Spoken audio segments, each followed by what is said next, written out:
سے مبارکہ مؤذن کے حقوق کے بارے میں ہے کہ نمازیوں پر مؤذن کا حق کیا ہے کہ آغا امام سجاد علیہ السلام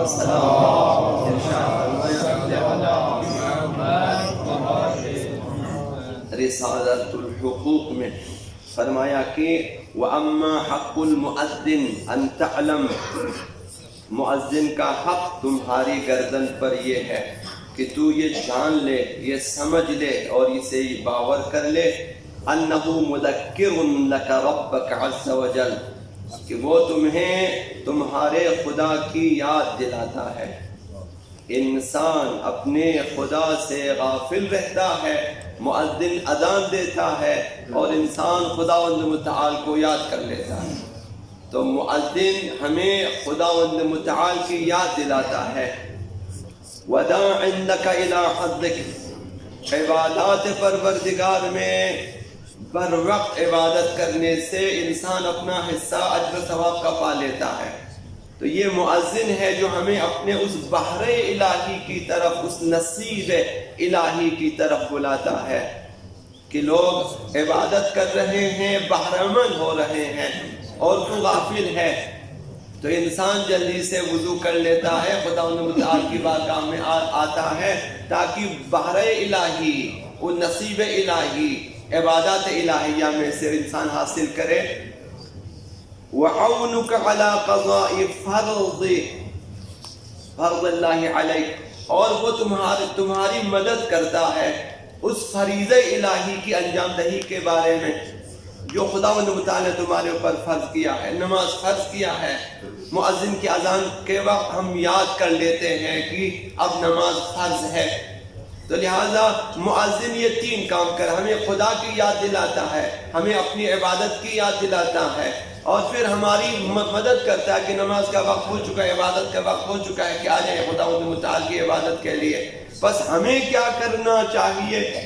امام نے فرمایا فَاشْكُرْهُ عَلَىٰ ذَلِكَ، اس بات پہ تم اس کا ہمیشہ شکر گزار رہو، اس کا شکریہ ادا کرو، یہ حق ہے مؤذن کا، شکریہ ادا کرو۔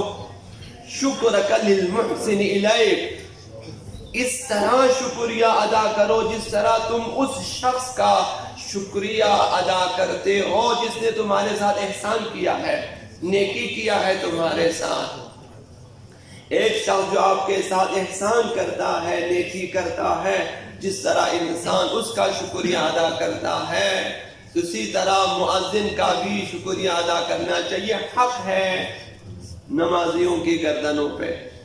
دوسری حدیث مبارکہ آقا رسول خدا صلی اللہ علیہ وآلہ وسلم تین اشخاص کے بارے میں فرمایا جو بغیر حساب جنت میں جائیں گے۔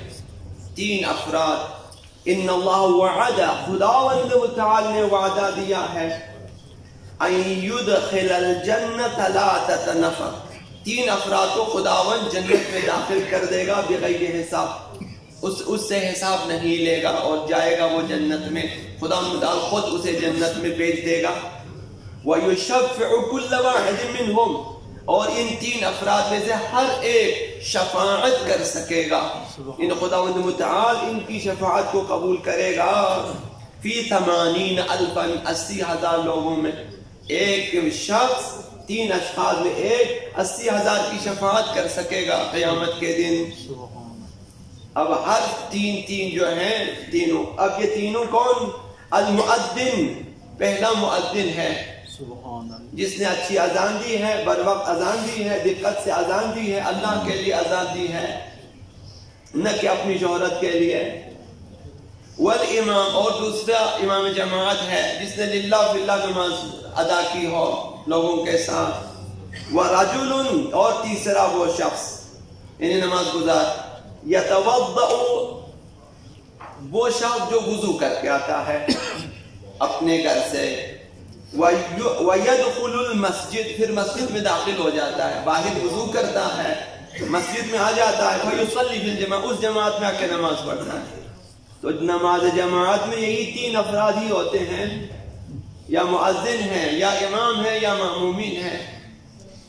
مأمومین البتہ جو باہر سے باوضو مسجد میں داخل ہو جائیں اور باجماعت نماز ادا کریں، یہ تینوں خداوند متعال نے فرمایا، پیغمبر اسلام نے قیامت کے دن خداوند انہیں بے حساب جنت میں داخل کر سکتا ہے اگر ہمیں عبادت کرنی آ جائے، اگر ہم ریاکاری نہ کریں۔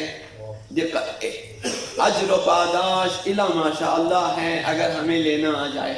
گدا کاہل بود تقصیر صاحب خانہ چیست، اگر ہمیں عبادت کرنا نہ آئے، ہمیں نماز پڑھانا نہ آئے، ہمیں نماز پڑھنا نہ آئے، ہمیں اذان دینا نہ آئے، تو تقصیر ہماری ہے، ورنہ اس قدر اجر و پاداش ہے۔ یعنی انسان نجات کے قریب ترین جگہ پر ہوتا ہے نماز جماعت میں۔ اب یہ انسان کا کام ہے باہر جا کے دوبارہ خرابی نہ کرے۔ آقا رسول خدا صلی اللہ علیہ وسلم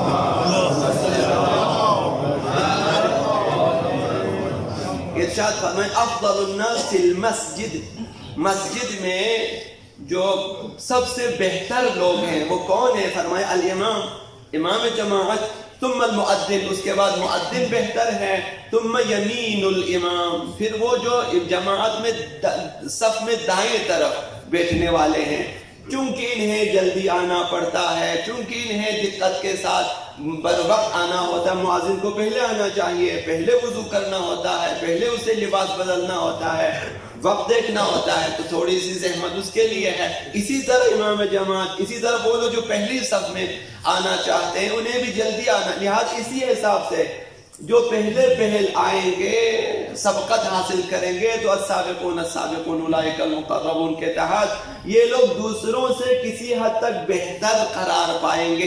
اسی حساب سے یہ ضروری نہیں کہ اب پیچھے جو لوگ ہیں وہ سب مثلا جو ہیں وہ کمتر نہیں، ممکن ہے کہ بعد میں نماز پڑھنے والے دوسروں سے زیادہ بہتر ہوں، البتہ اسی نماز اور اس اجر و پاداش کے حساب سے ان جماعت کے اندر انہیں فضیلت حاصل ہے۔ تو جماعت کے اندر انہیں فضیلت ممکن ہے کہ جماعت کے باہر کوئی بھی شخص ہو کہ وہ امام سے بھی بہتر ہو سکتا ہے، وہ کسی سے بھی بہتر ہو سکتا ہے، البتہ حساب الگ ہے، یہ جماعت کا حساب ہے۔ انہیں مسجد میں انہیں فضیلت حاصل ہے، یہ اس لیے بیان فرمایا تاکہ اس فضیلت کو پانے کے لیے لوگ جلدی مسجد کی طرف آ جائیں۔